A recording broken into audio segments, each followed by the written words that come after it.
everyone, and this is BioPhoenix here, and today we're going to be taking a look at a PC Engine CD game this time, and this one is going to be on a game called Mystic Formula, and it was developed and published by Microcabin, and it was released in 1993 and only in Japan.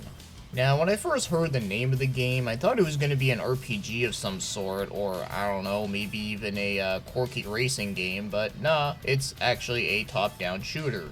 Very similar to games like Pocky and Rocky, but only that this one is in a sci-fi setting. And there's no giant-ass tanukis. But anyways, let's get the easiest thing out of the way first, being the story, because everyone knows that in these kind of games, the story is the utmost importance. Now, even though this game is only in Japanese, and even with the limited knowledge I have onto it, it is pretty easy to understand the story just by watching the cutscenes. So you have 4 treasure hunters that are looking for a giant-ass purple stone that is worth over $1 bajillion, but while trying to achieve it, it ends up getting stolen by someone else, so they're just trying to get it back because they really want the prize money for returning it.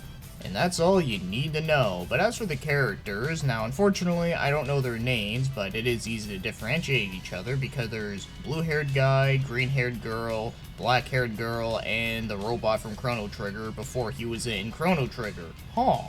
So now let's get moving on to the gameplay. So as I said, it's a top-down shooter, and it does play kinda similar to Pocky and Rocky in that you move multiple different directions and you get power-ups. But other than the typical power-ups, you do get one that is kind of different, where it actually summons a character for a brief moment, and it's usually one of the characters that you did not select. And it's being controlled by an AI, but sadly, the AI in this game, when it comes to that partner, is kind of shitty, because it just shoots wherever the fuck it wants. So your best bet as having a good partner is to play this game with 2 players, and thankfully you can do that. So you just go through the levels, shoot the shit out of everything, but at the same time, there is also some vehicles that you can get into.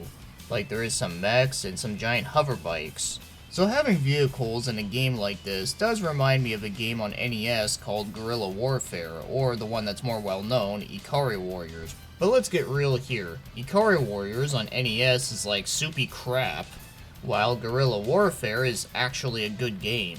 But without getting sidetracked, yeah, this game does have some elements of both Pocky and Rocky and Guerrilla Warfare, which is pretty cool.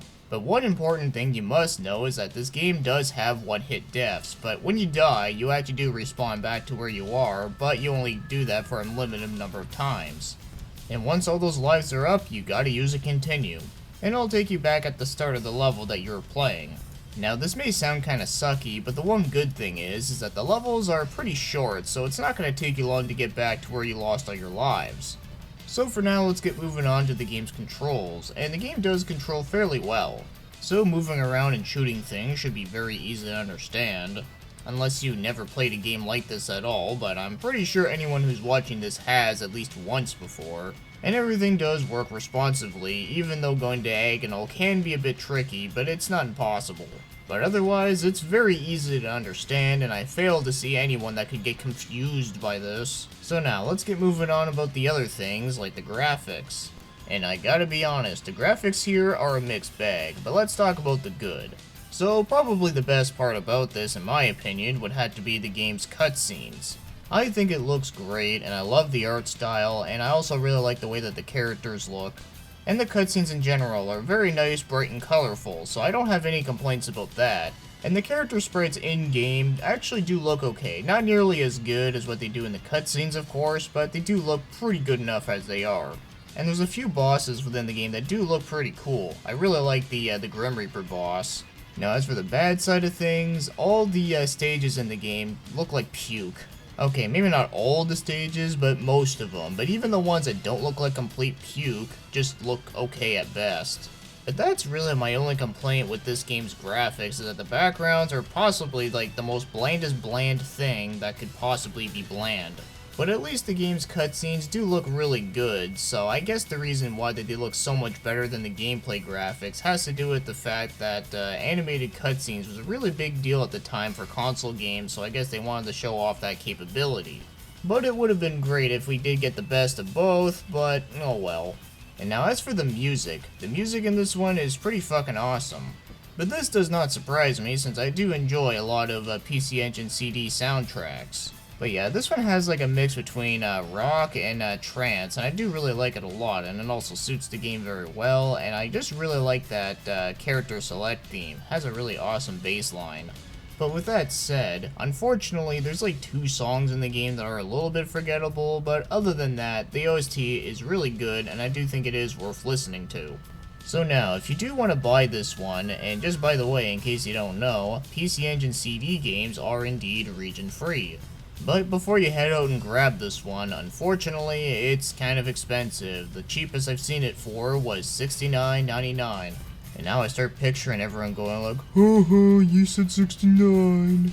And the highest I've seen it for was 170, but there's a few that are still in between, but that's still a lot. So if you do want to buy a copy of it, just be prepared that that's what you're going to expect. Unless you just happen to get a deal, but you know, that's just always a luck thing. But anyways, that's typically what it goes for if you were to get it online. So now, as for my overall thoughts on Mystic Formula, is that I do think this game is a pretty decent game. But compared to a lot of other shooters on the PC Engine, there's a lot of other ones I do think that are much better, but this one is by no means bad. I just find this one is a little bit on the generic side. I mean, other than the art from the cutscenes, that's really the only thing that really stands out to me. But one quick thing I do want to mention that is kind of annoying is that if something is like a little bit off screen, you can't get to it no matter how hard you try. Like, I've had many different power-ups that get stuck to a wall, and then of course I've also had a mech get stuck at the bottom of the screen, and it's like, nope, can't get to it, doesn't exist. But that's probably the worst thing about this game, other than like the puke-looking graphics of the backgrounds. But yeah, this game isn't bad by any means, but I do feel it isn't nearly as good as some of the other games I compared it to, like Pocky and Rocky or Guerrilla Warfare, but it is a hell of a lot better than Ikari Warriors, good god. But if you do like multiple direction shooters and you haven't played this one, I do think the game is at least worth playing once, at least just to do an entire playthrough of it, because this game really isn't that hard, at least if you're playing on easy mode. If you're playing on normal or higher, it's pretty fucking ridiculous. So yeah, that sums up what I think about Mystic Formula. It's good, but not great, but also not bad either. So it's all about those pesky cutscenes and those catchy tunes of this one. So with that being said, that'll be the end of this review, so thanks for watching and commenting, and have yourselves a great day.